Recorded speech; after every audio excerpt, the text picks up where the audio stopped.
that time that you have at night, this is your workshop. This is the pharmacy of the human body. This is where you rejuvenate, you repair, and what you're really doing is you're getting yourself ready for what you want to do the next day when you wake up in the morning, right?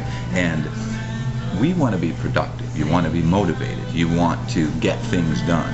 And the only way you're going to do that is if you have the physical, mental, and emotional energy to do that. The workshop the night before is what allows you that physical, mental, and emotional energy. It's what puts it into, your body, your cells, your tissues, your organs, right? So sleep, and from that perspective, becomes critical for the day that you want, or the following day, so that you can be your best, right? We sort of all know that, but here's what is very concerning to me. Number one, the way in which people are talking to you about getting a good night's sleep, or how you do that, whether it's drugs or whether it's some of the natural remedies that they have now, they're missing the point. They're missing the reason why you're not able to go to sleep, all right?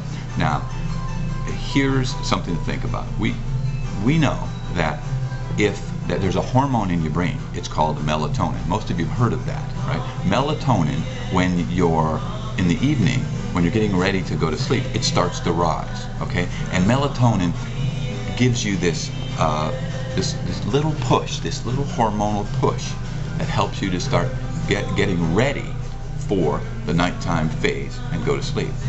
Here's what they're not telling you, because they can give you melatonin to kind of help you sleep, but imagine this. What if the hormone that's designed to wake you up in the morning and keep you awake was the influence that was keeping you awake in the evening? As melatonin is rising, there's another hormone called cortisol that's supposed to be falling. Cortisol is many, many, many times more powerful than melatonin. Melatonin is a little firecracker. Cortisol is a giant stick of dynamite. Right? So the influence of cortisol is so much more powerful than melatonin. So just think for a second. They've got it backwards, don't they? It's not that you need something to get you to fall asleep. What you've got to do is correct the problem that's keeping you awake. You lay down, you're trying to go to sleep, and what's happening is your mind is racing.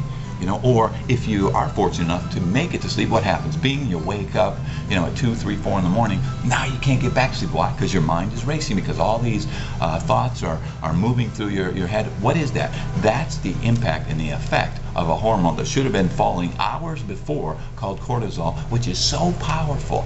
That hormone is going to get you up, and then you're going to have difficulty falling asleep. Now, here's the reason why. We'll close with this. What is cortisol?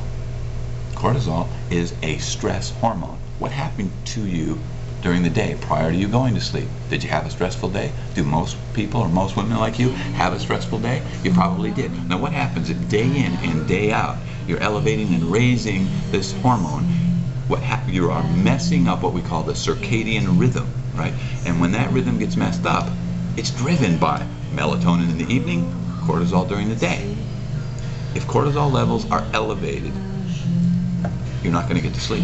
It's almost impossible to get to sleep when you're under the influence of the hormone that's supposed to keep you awake.